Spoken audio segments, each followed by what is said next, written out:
Good afternoon, and thank you for joining us.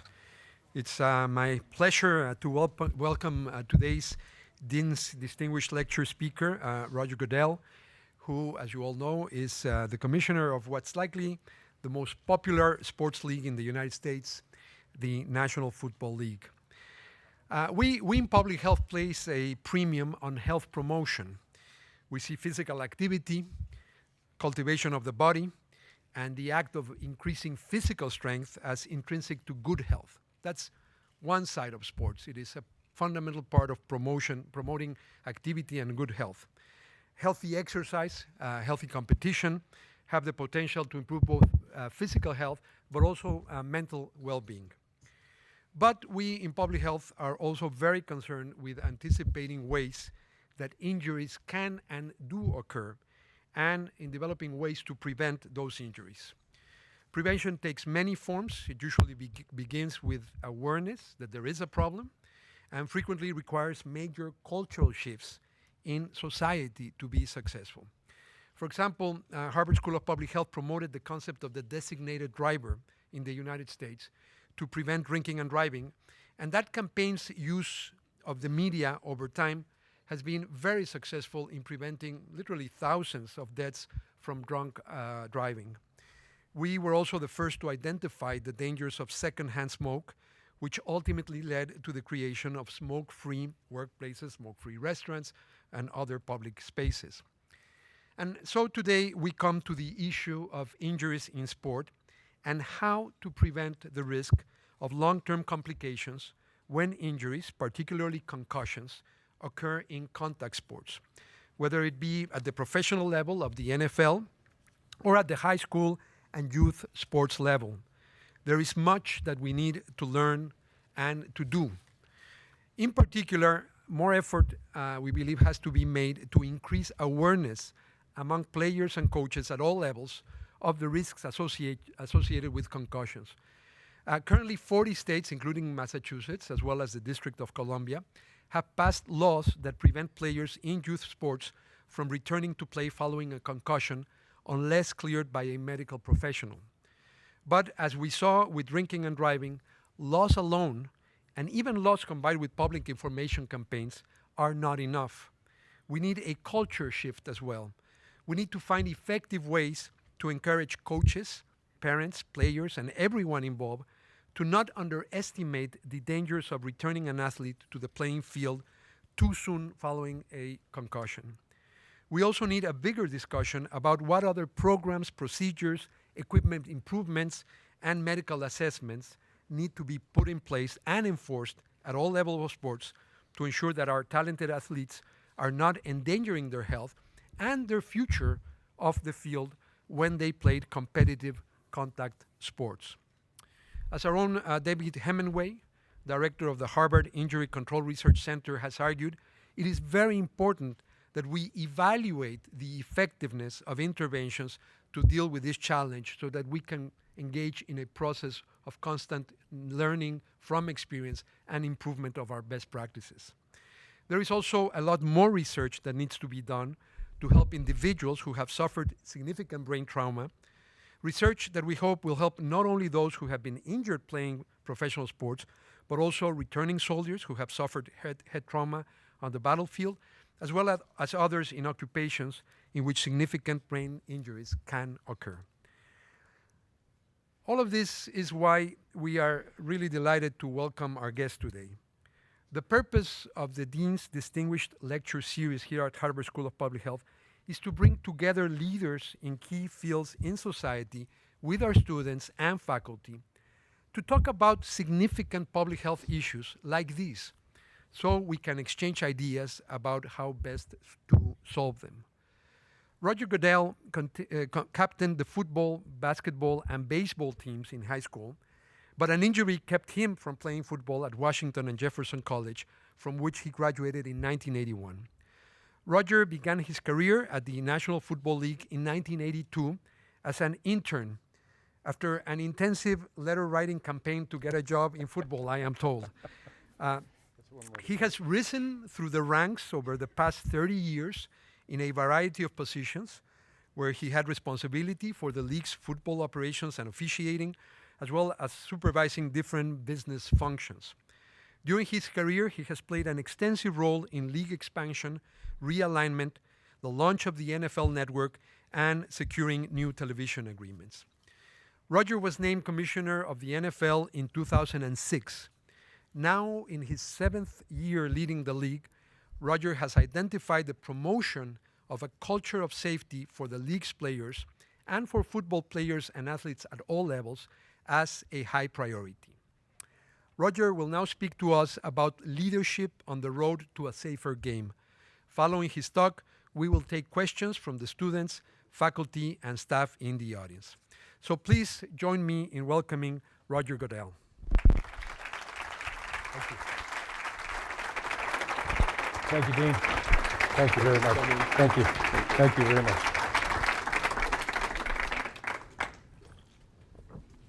Thank you. Well, good afternoon. Let me begin by thanking Dean Julio Frank for inviting me to speak here today. It's truly an honor to discuss two topics that I'm passionate about: the game of football and its future. The history of football is closely connected with the history of Harvard. Football has been played here with distinction since 1873. Professor Paul Weiler of Harvard Law School persuasively argues that the first college football game took place in Cambridge between Harvard and McGill University. President Faust paid eloquent tribute to Harvard's football legacy in a speech the night before last year's Harvard-Yale game. She mentioned the university's landmark innovations in the game: uniforms, a team, doctor, a trainer, a kicking specialist. Harvard's legacy includes 8 national championships and 20 college football Hall of Famers. Also, the current starting quarterback of the Buffalo Bills, Ryan Fitzpatrick, and Baltimore Ravens center, Matt Burke, who last year won the Walter Payton Award as the NFL Man of the Year for his services on and especially off the field. Football is embedded in your traditions, and your contributions have defined and changed how we play the game. We are proud of the connection. And we know that Harvard is proud of your team and players for their extraordinary accomplishments on the football field, in the classroom, and in life. From Harvard's first African-American football captain, William Lewis, in 1893, to Coach Murphy's fine team this year, you have given so much to the sport we love. And good luck to the Crimson this Saturday in the game against Yale, one of football's grandest traditions. Harvard and the NFL both stand for something else: leadership. Others in education, sports, and countless places beyond the playing fields look to us to influence their own decisions. We embrace our leadership position. And leadership means certain things, whether in sports, academia, or public health. It means thinking about the long term. It means listening and learning from people, including your critics, those who may be telling you what you don't want to hear. It means facing up to your challenges and working tirelessly to make sure you make the right choices for the right reasons, based on science and facts, not speculation. So today, in this place of leadership, I want to speak about the health and safety of athletes, not just in the NFL and football, but in all sports and all levels of play. Our nation is experiencing a public health crisis fueled by growing levels of obesity, particularly in children. You understand the consequences and what needs to be done to reverse the trend. We know kids need to exercise, put simply, to play. And we know that whatever they play, they need to do it safely. with respect for the rules and other competitors, and in support of teamwork and sportsmanship. Other than my family, my passion is football, and always has been. As a kid, it seemed like I was always either playing or thinking about football. The values I learned from the game are central to who I am. I learned about commitment, communication, sacrifice, and determination. It was fun, exciting, and the ultimate team sport. 30 years ago, I joined the NFL as an intern in Commissioner Pete Rozell's office. I was Pete Rozell's driver at Super Bowl 20 in New Orleans in 1986. I couldn't believe my luck, and I couldn't imagine a better job. It was the beginning of a dream, and I'm still living it. It has been at times a humbling journey. I have been fortunate to preside over the National Football League for 7 seasons now. As a league, we continue to enjoy great success. A growing number of fans, more than 1 million a week, attend our games in our stadiums. The 16 most watched TV shows this fall are all NFL games. That is aside from the presidential debates, which they were almost a contact sport too. A recent Harris poll indicated that the NFL's popularity is rising at an all-time high and up 12% from just 10 years ago. The second most popular sport is college football. The interest is simply amazing, driven by the character of the game, the talent and hard work of our athletes, and the dedication of our coaches and the passion of our fans. I don't need to tell you that our nation is sharply divided on many issues. But, as President Obama said just last week, one of the big unifiers in this country is sports, and football in particular. You don't go anyplace where folks don't talk about football. Football connects generations. Many of us remember watching games with parents and grandparents. We've experienced the joy of introducing the game to our own children. It inspires us to rally around players, teams, and cities.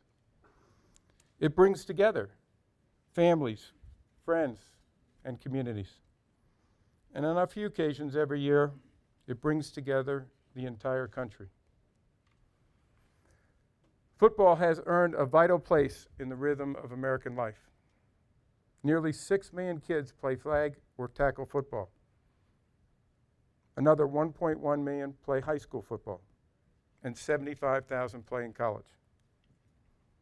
For many reasons, I have never been more optimistic about football's future, or more confident about its place in our society.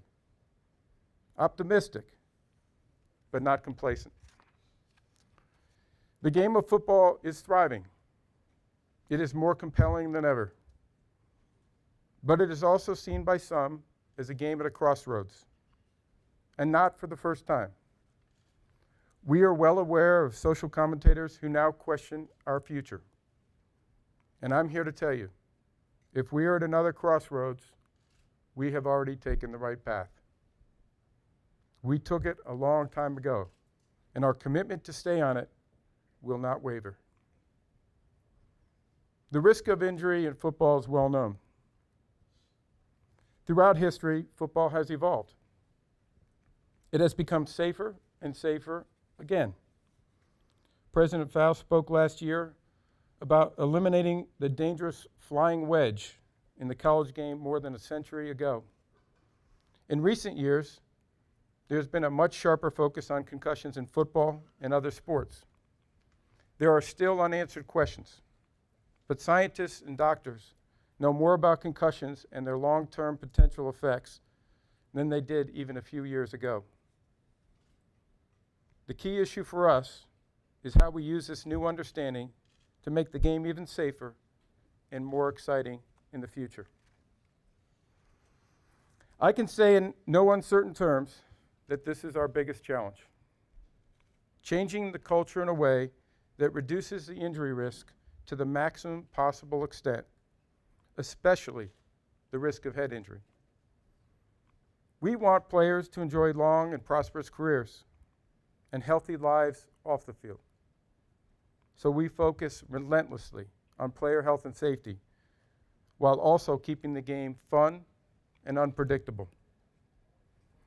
My most important job is to protect the integrity of the game, but it goes well beyond that. It is also to protect the 1,800 professionals who choose to play and make our game so great. The responsibility to our players does not end when they hang up their uniform for the last time. The health and safety of former, current, and future players involves many facets, not just head injuries. It includes the quality of playing fields, the equipment players wear, rules to protect them from unnecessary risk, programs to support their lives off the field, and post-career benefits. At one time, spinal cord injuries were considered a greater risk than they are today. But after changes in rules and techniques, the risk of these injuries have been dramatically reduced. We also have addressed the impact of heat and hydration, better educating our medical staffs and players, and supporting the outstanding work of the Corey Stringer Institute. Now we are devoting more resources to the well-being of players as they transition away from the game, including their mental health. We more than accept this responsibility on total health and safety. We seek it, we pursue it, and we honor it.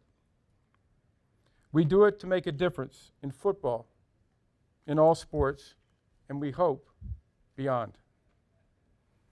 I'm sure some of you have asked yourself the same tough questions others ask. When there's a risk associated with playing tackle football, why do people continue to play? And for parents, should I let my kids play tackle football? These are valid, important questions. Answers can differ from person to person, and especially from parent to parent. In trying to respond to these concerns, we have looked to the realities of football. We have established an open dialogue, speaking frankly and engaging our critics directly, so that we can improve the safety of football. Whether to play football or any contact sport is a highly personal choice for kids and parents. It must be a thoughtful, informed decision. The simple truth is that any physical activity comes with risk and reward. Head injuries occur in sports. Earlier this month, many of the world's top sports concussion experts convened in Zurich, Switzerland. It is a leading conference on concussion in sport. In attendance were experts from the International Olympic Committee, international soccer, or as they say, football, rugby, equestrian competition, Australian rules football, and many other sports, including the NFL. The chief medical officer of the International Soccer Federation noted that 300 million people around the world play soccer. Concussions are hardly an issue limited to football or the NFL. Concussions affect more than 30 million athletes in the United States and more than 350 million athletes around the world.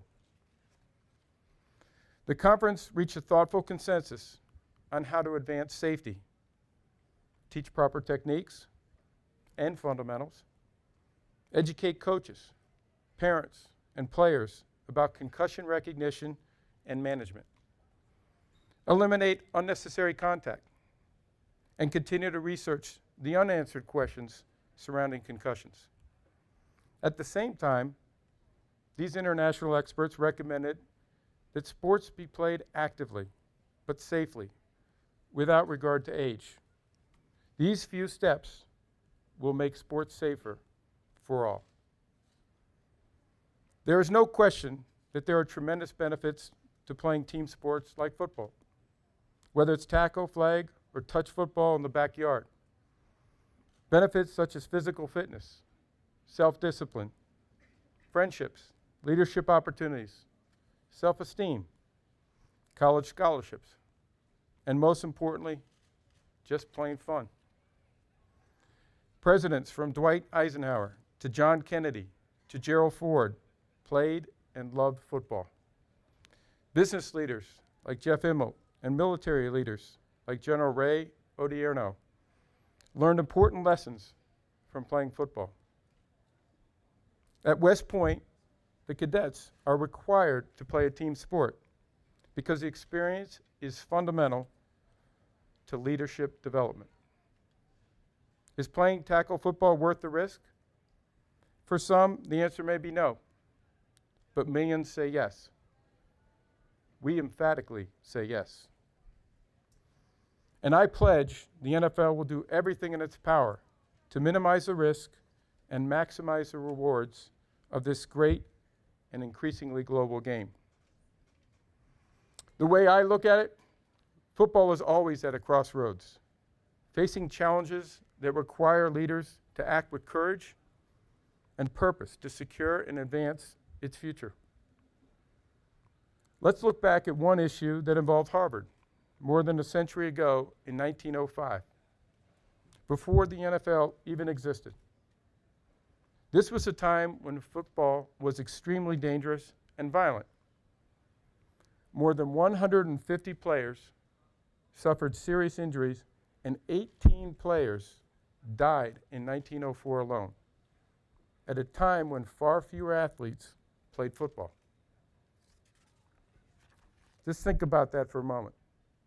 18 student athletes died in one season, primarily from skull fractures. The nature of the game at that time led to widespread criticism. In 1903, the New York Times stated that football was trending toward, quote, mayhem and homicide. Some called for ending the sport, including Harvard President Charles Eliot. The future of football was very much in doubt. But a Harvard graduate who happened to be the President of the United States loved football.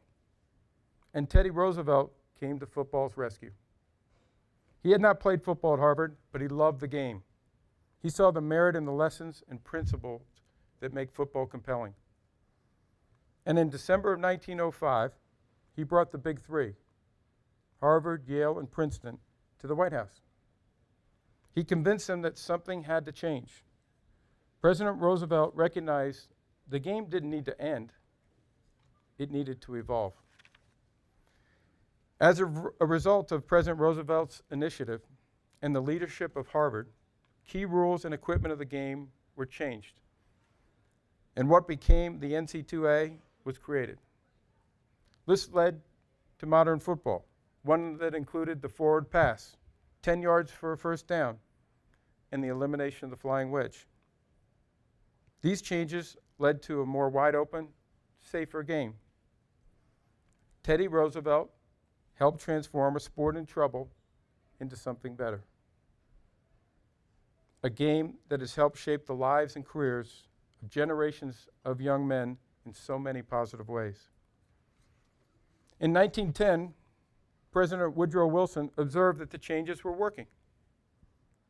Quote, "The new game of football seems far more enjoyable than the old one," he said. "The new rules are doing much more to bring football to a high level as a sport, for its brutal features are being done away with and better elements retained." So it was that a Harvard graduate and the university itself played a pivotal role in transforming football and paving the way to future success. The game has continued to evolve. Not long ago, the game allowed the head slap, tackling by the face mask, horse collars, dangerous blocks, and hits to the head of defenseless receivers and quarterbacks. All of that has changed. Quote, "The war against roughness in pro football is a continuing one," said the NFL commissioner. That was Pete Rozelle in 1963. An unfolding tragedy. That was a headline. The story said, as football injuries mount, lawsuits increase, and insurance rates soar.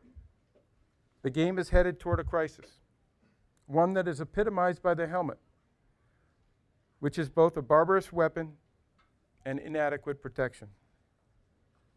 It was Sports Illustrated cover story in 1978. Protecting the health and safety of players has included taking drug abuse and steroids out of the game. We have randomly tested year-round for steroids since 1990, the first league to do so, with immediate suspensions for any violations. Next, we need to implement testing to make sure human growth hormone is out of the game. Performance-enhancing drugs are dangerous. They also present unknown risk that may be seriously impacting an athlete's health in ways he or she never considered. Some have suggested that there may be a link between these performance-enhancing drugs and concussions and brain disease. Football has always evolved, and it always will. Make no mistake, change does not inhibit the game, it improves it. It's with Teddy Roosevelt in mind that we embrace today's challenges. I learned a long time ago that you don't do things because they are popular in the short term. You do them because they are right for the long term. And this is the right conversation to be having. My commitment has been and will continue to be to change the culture of football, to better protect players, without changing the essence of what makes the game so popular. It has been done, and it will be done. As stewards of the game, it is our responsibility to promote a culture of safety, to be leaders. So let me share with you some of the specifics on how we are leading. Leaders do not sit and wait for others to provide answers. We will continue to make rule changes, invest in innovative protective equipment, and provide our medical staffs the tools and authority to protect players on the field. The rule in our league is simple and straightforward. Medical decisions override everything else. There has been attention this week on the fact that 3 NFL quarterbacks sustained concussions last Sunday. The positive development was that all 3 were taken out of the game as soon as they showed symptoms. The team medical staff then diagnosed a concussion, and each player was out of the game. That is progress. That is the way it should be in all sports at every level. We know that our actions set an example. The concussion awareness material and training videos we developed with the Centers for Disease Control were used by the U.S. Olympic Committee this past summer. The United States military, NASCAR, and college conferences have adopted our concussion protocols. The Ivy League this year adopted rules similar to the ones in the new agreement with our players, limiting contact in practices and emphasizing taking the head out of the game, as we have been doing. High schools and colleges must take leadership role as well with their coaches and athletes. An aggressive dialogue and educational efforts at all levels will raise awareness and change the culture to more strongly emphasize safety. We challenge everyone in sports to be agents of culture change, and we will learn from each other.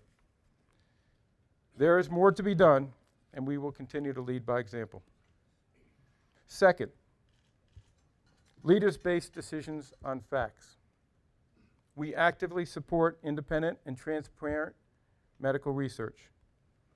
Much of this focuses on the brain, sometimes called the last frontier of medicine, and a public health issue that affects millions.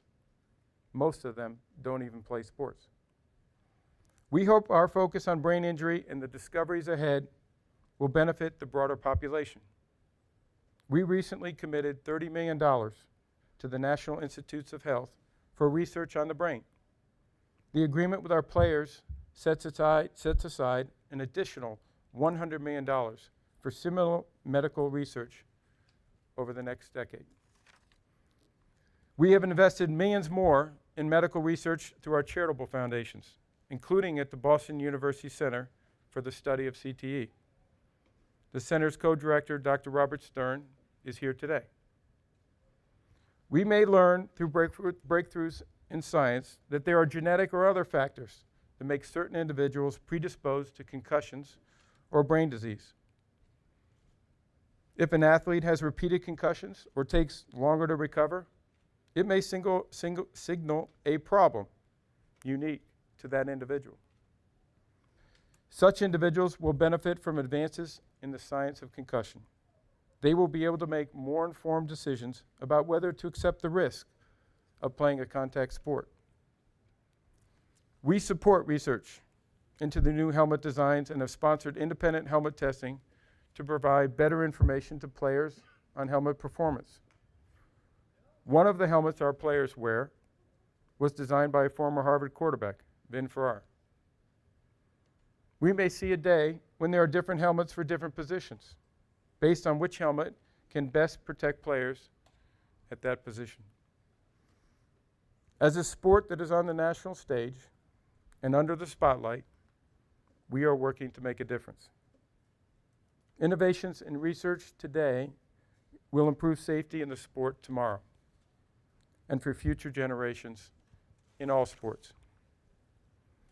Third, we are committed to strengthening our playing rules and insisting on strict enforcement. Preserving the essence of the game while reducing unnecessary risk means we constantly have to reevaluate and refresh our rules reasonably and responsibly. Strategy, strength, and speed are what makes the game great. We don't want to take the physical contact out of the game, but we must ensure that players follow rules designed to reduce the risk of injury. Enforcing rules on illegal hits to the head with fines and suspensions has changed tackling for the better. Players and coaches have adjusted. They always do. We now see fewer dangerous hits to the head and noticeable changes in the way the game is being played. We continue to look for other ways to take the head out of the game. 2 years ago, we moved the kickoff line 5 yards forward to the 35. That reform yielded real benefits. A 40% reduction in concussions last year on kickoffs. College football then adopted our rule. Some think that the kickoff, the play with the highest injury rate, should be eliminated from the game or modified even further.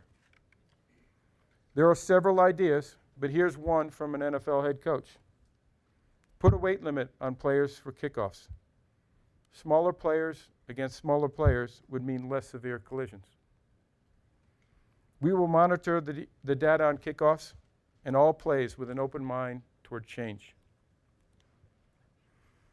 Our player safety panel, co-chaired by Hall of Famers Ronnie Lott and John Madden, has recommended that our competition committee carefully review rules on all blocks below the waist.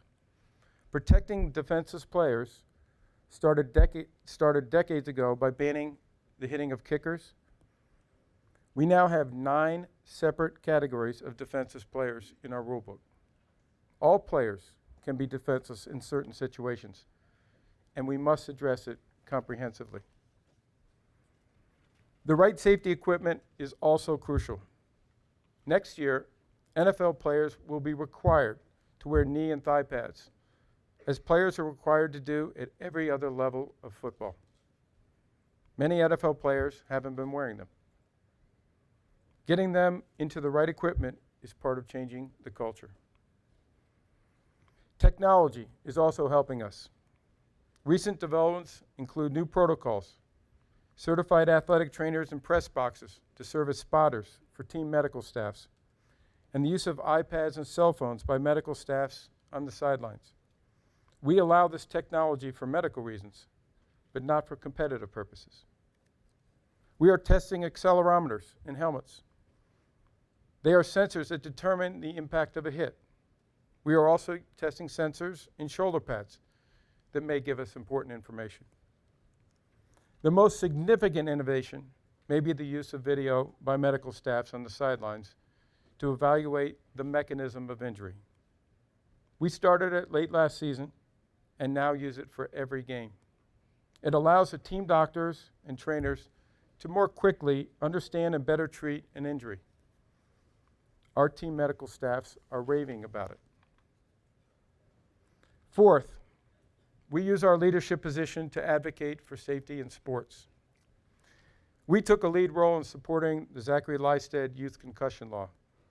It applies to all sports. It requires education for coaches, players, and parents, removal from games and practice for any school athlete who suffers a concussion, and clearance by a medical professional before the athlete can return to play. This law has now been passed by 40 states and the District of Columbia.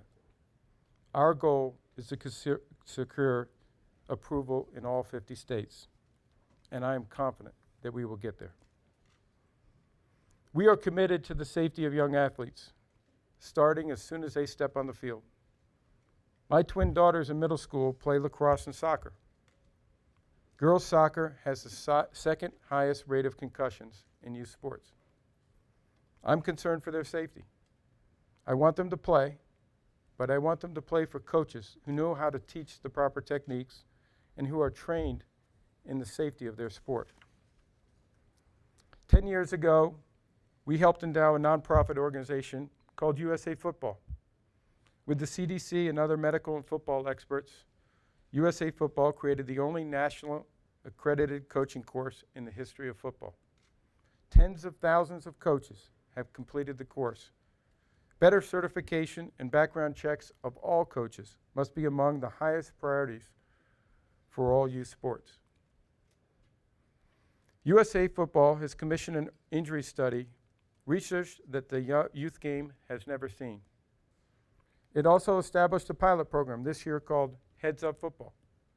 This program invites parents to participate and delivers training for safer tackling, practice regimens modeled on the NFL, and a safety coach whose sole task is to monitor and ensure player safety in practices and games. In fact, there is a critical need for more certified athletic trainers for youth and high school sports. According to the National Athletic Trainers Association, in 2010, only 42% of high schools had access to certified trainers who are trained in concussion care. There is more we can do to make youth sports safer. And again, we stand ready to lead. And finally, we know we can't do it alone. To learn what needs to be learned and do what needs to be done, we need partners with expertise to make things happen.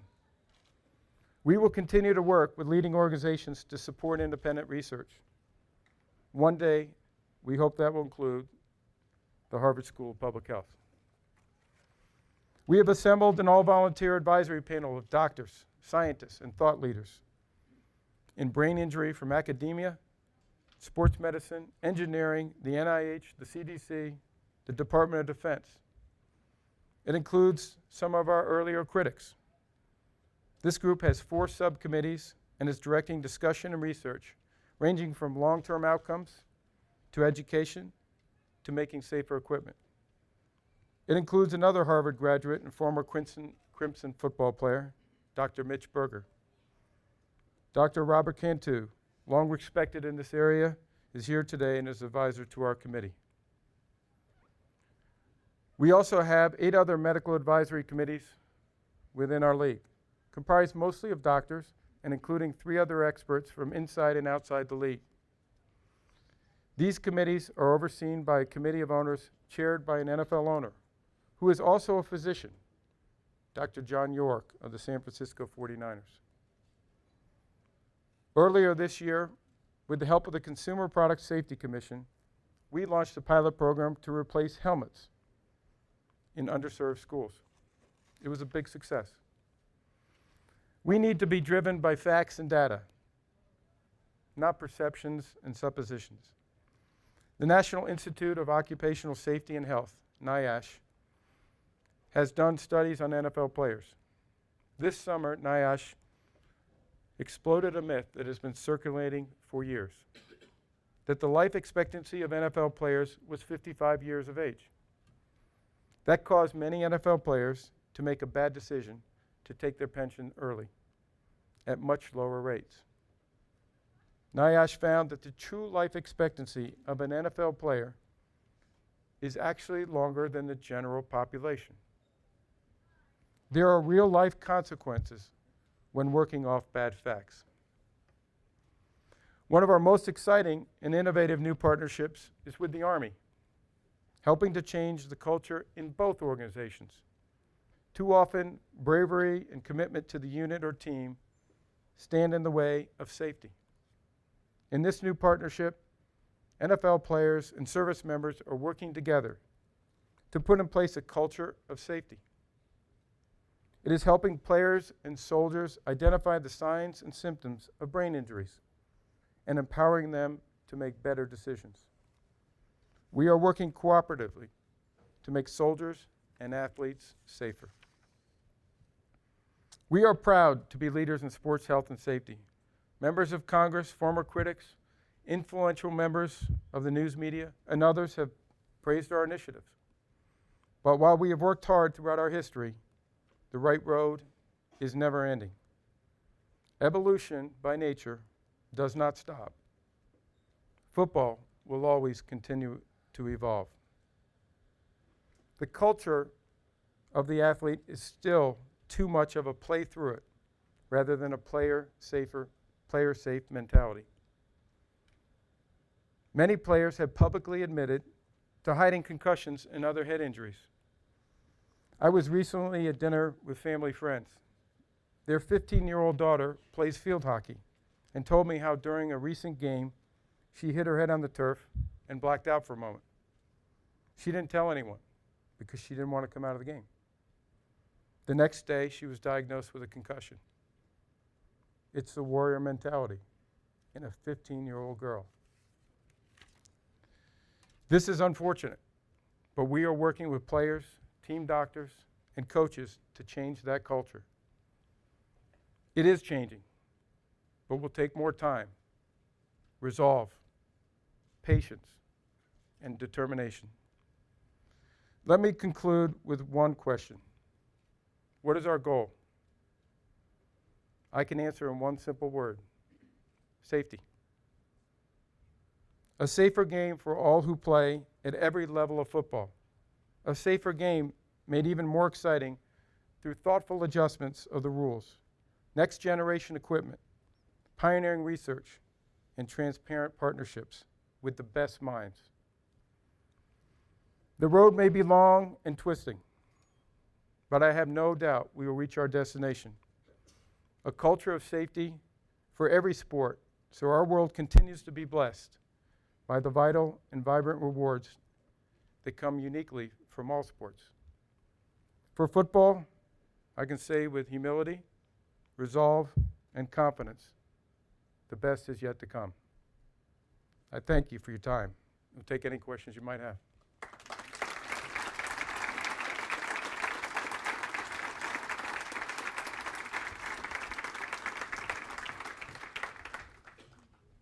Who would like to go first?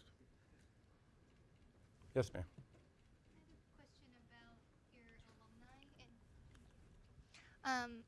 About your alumni and what tools you're using to track alumni health after the game.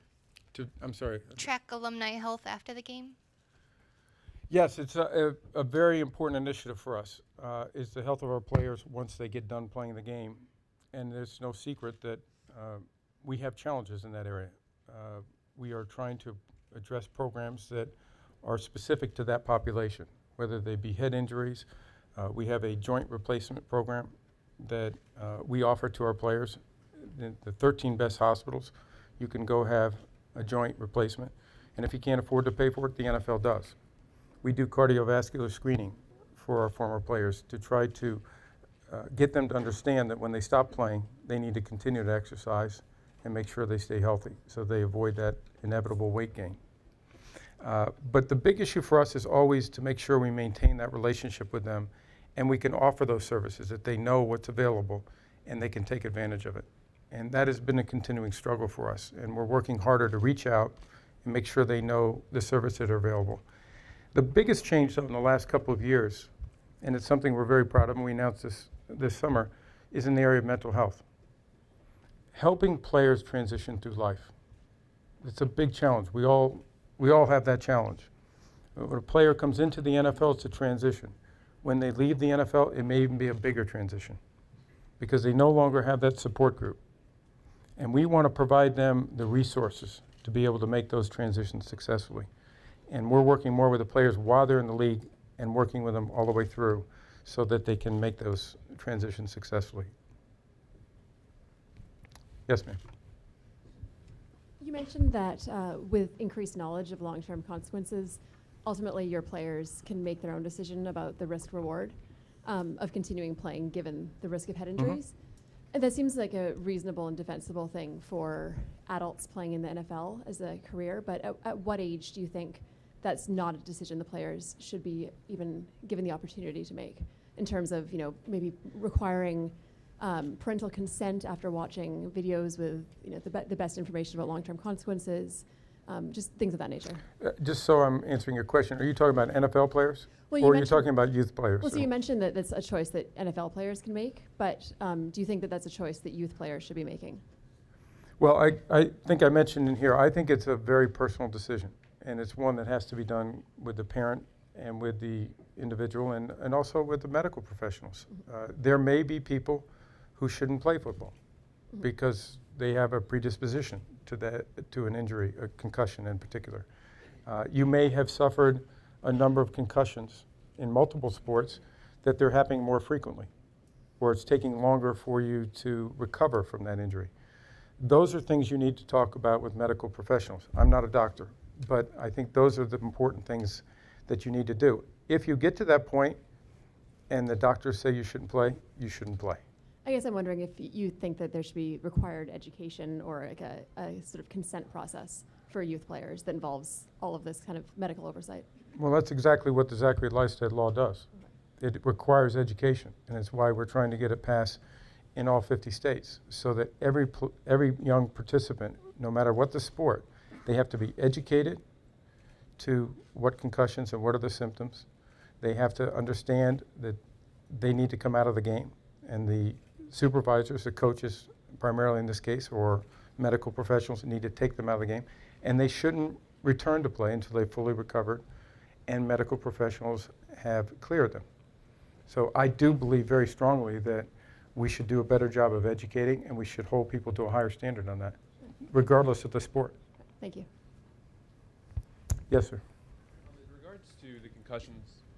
In regards to the concussions that happened this last week, you said that 3 quarterbacks suffered concussions, were taken out just right after they suffered these injuries.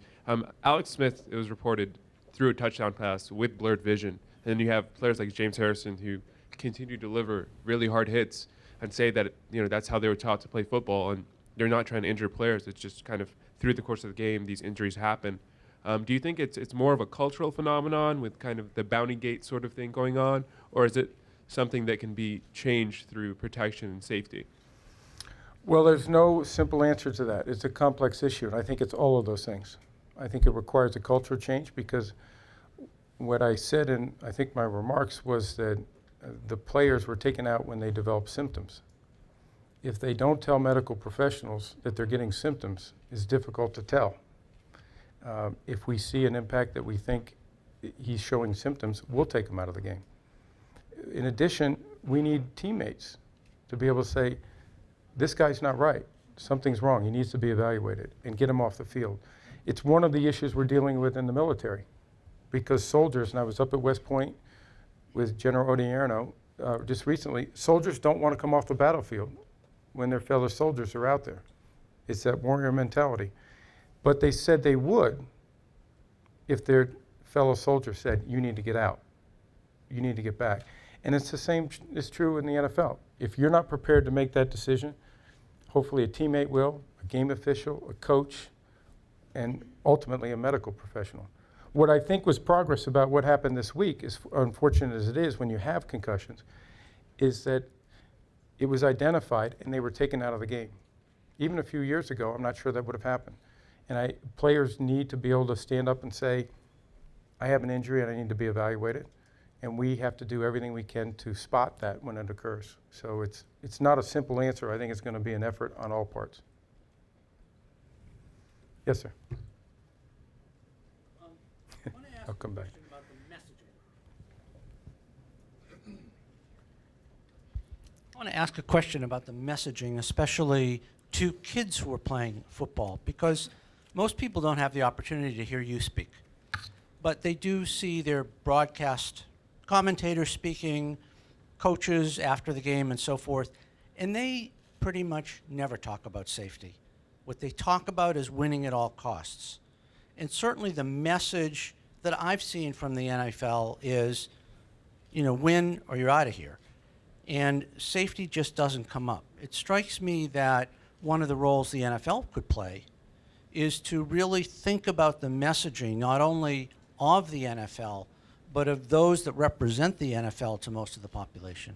You are absolutely right. And we work diligently with our broadcast partners to make sure that they do present the NFL in the right light. I agree with you that too often you'll see people who say, that's football. That's the way it's supposed to be played. I don't accept that. Football's a tough game, and it's played rough. But when those rules are violated, they need to make sure that people indicate that, and our broadcast partners do that. And I think they're getting better at it. I think that's part of the culture change that we have to continue to do. I don't believe it is winning at all costs. I think you need to win the right way. And we just have to keep working at that. That's part of the determination. The young man behind you, I know, had a question. So. Thanks for coming today. I think what you're doing for player safety is great. Hi.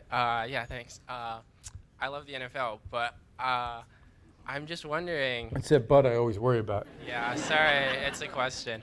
I know as commissioner, your first responsibility is to the owners.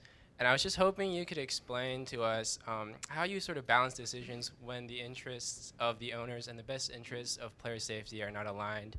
I think like the most often cited example is your support for an 18-game regular season during the lockout. And the players pushed back because they thought, I guess, it would be detrimental to their health. And how do you balance a decision like that? Presumably you wouldn't even consider going to a 30 or 40 game regular season, but how do you make a decision that 2 additional games of contact is worth the risk? Well, a couple things. One is, and I believe I said it in my comments, my first responsibility is to the game. And I do a lot of things that the owners don't appreciate, either individually or collectively. But if it's in the best interest of the game, I'm going to do that.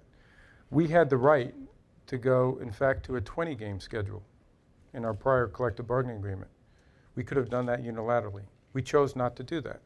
And the reason we chose not to do that is we felt it needed to be done thoughtfully in cooperation with the players. So we did not do that. And in fact, in the collective bargaining agreement that we now are operating under, we have to do that cooperatively. We have to do that together. And we made changes in that collective bargaining agreement to change the way we train our players in the off-season, during training camp, and even during the regular season that have been uniformly praised by the players. It got some resistance from our coaches initially, but even they are saying this is the right thing to do. So a lot of it's just about having the courage to do it if it's the right thing to do. I'm not concerned, as I said earlier, I'm not concerned with people's reaction in the short term if it's the right long-term decision. And you can't make everybody happy in this business or probably any other business. But if you do the right things for the long term and you do what's right for the game, that's what your responsibility is. Yes?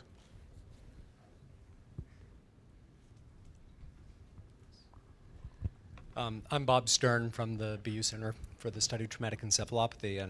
And as you know, we initially, our group of researchers were amongst your biggest critics. And I want to say... You're not alone. And I just want to say that we, and I applaud your leadership, not only in the NFL, but across all sports over these last several years in really making a huge difference. The changes that you've made in the NFL have just changed the game dramatically for the safety of the players. One of the big changes that you didn't mention before that came out of the collective bargaining agreement is the reduction of full contact practices by a dramatic amount. And to me, that's perhaps one of the most critical things that can be done to save the brains of our players, especially for the future. One of the things I'd love to hear you discuss is, in that context, concussions are really the tip of the iceberg in many ways, where it's this repetitive hit to the head, the overall exposure to the more mild hits to the head that might put people at risk down the road. And I'd like to hear, in addition to reducing practices like that, what the league might be considering in the future. Well, you do point out, and I just mentioned it in my the last question prior to yours, but I do think it's probably one of the most significant changes in our collective bargaining agreement, and certainly in the game of football going forward. And I hope it will go well beyond the NFL. It will go to every other level of football. And I did mention it briefly in there, but it deserves some more focus. What we did was we restricted the amount of time players can be involved with football in the off season. There were many reasons for it. One was to reduce the exposures. The second was to allow the players, from a mental health standpoint, to focus on themselves and their families and potentially their next careers. So we prohibit them actually from coming near the facilities for an extended period of time, well into April, which has been met with resistance, particularly from coaches. But it has not damaged the game, despite that. And in fact, we think it's improved the game, and most importantly, improved the health of the players. In the training camp period, there's an acclimation period. So when you come into a football camp as an NFL player, you can't actually be engaged in contact for several days until you get acclimated. And that's been another positive change. So there are a series of changes that I think have reduced not only the exposures, but have made it healthier and safer for our players. And it's something we're very proud about in our collective bargaining agreement, and I think you're right. So I appreciate you for pointing that. Young man right there.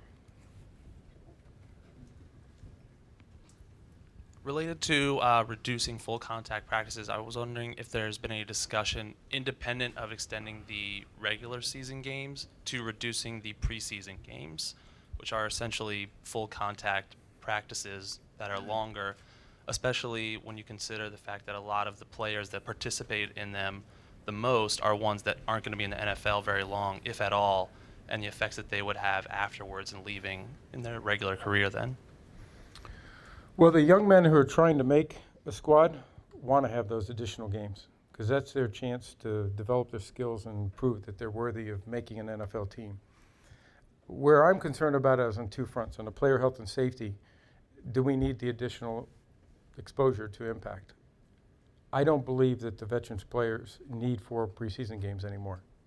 I think that the primary purpose of a preseason for a team is to evaluate players and develop players. And then they select their team. For veteran players, they're getting in shape, but our athletes stay in shape all year round now. It's a different game. So I believe we can get to 2 games, and it's one of the genesis of the 18-2 or potentially the 16-2. And both of those are alternatives that we have to look at. Do I think we'll move towards a shorter preseason? Yes, from a health and safety standpoint, but also from the standpoint of the fan reaction. It just does not meet the standard of quality that the NFL is all about. And people come to our stadiums or watch on television, they expect to see the best football. And that means the best players in a competitive game. We don't deliver on that promise in the preseason. You want me to take one more, Dean, or you're cutting me off? You're the boss, so I'm not going to argue. So. One more. Okay, who wants the last question? Gentleman over there. Thank you, Commissioner Goodell. I really appreciate your measures to make the game safer. I think that there are some things that might seem counterproductive to making it safer for players and for increasing the quality of the game. For example, your commitment to Thursday night football games and having games on either side of that on the Sunday, either preceding or I believe on the preceding. For example, the Baltimore Ravens played, I believe it was 4 games in 17 days this season, culminating with possibly season-ending injuries for Ray Lewis, Ladarius Webb. How committed are you to continuing to hold these Thursday night games when clearly, players are getting injured during these games, the quality of the game is going down on Thursday? I appreciate your comments on that. Well, you make a very good point, but you have to be careful, and it's one of the points that I tried to make in there, is drawing conclusions without facts. and without understanding, is that really what's causing the injury? Did that cause Ray Lewis's arm injury? The fact is we have to look at the data and the results and see, is there a higher frequency of injuries? We have not seen that. When you speak directly to the players, they actually, in most cases, like the Thursday night game because they don't practice very much the week of a Thursday game, and they get 10 days off after that. And they enjoy that aspect of it. So the reaction, while always mixed, right now it's been quite positive from a player standpoint, but also we have not seen anything in our injury data that would indicate the concerns that you're talking about. If we did, we would certainly evaluate that. But we started with 8 games, and we've been doing that for now, I believe, 7 seasons, and moved to 13 games, and have not seen the impacts that you're talking about. If we did, we would change what we're doing. Well, let me draw this extraordinary session to a close. First of all, by thanking Roger Goodell for coming here. I think we've been privileged to participate in an extraordinary exercise of reflection. You talk about taking the head out of the game, but clearly in planning and thinking about how to make the game safer, you're clearly using very much that part of our body. And we are now here in an academic institution. I think Roger clearly stressed the links whereby the pursuit of an integral development of young people includes physical activity and sports, and that's why there's this deep connection with Harvard. But at the same time, he emphasized what I think is the essence of public health, which is to try to anticipate problems and then make everything in our power to try to prevent them from occurring in the first place. I'd like particularly to thank Roger for the great transparency and honesty with which he has addressed some of the concerns that were expressed here, and for the efforts to really promote the safety of this sport. And so to thank him for coming here, since Roger doesn't have enough to do with sports gear, we thought that as a sign of a small token of our appreciation, we would give you a sweatshirt and a cap from the Harvard School of Public Health. So that's very nice.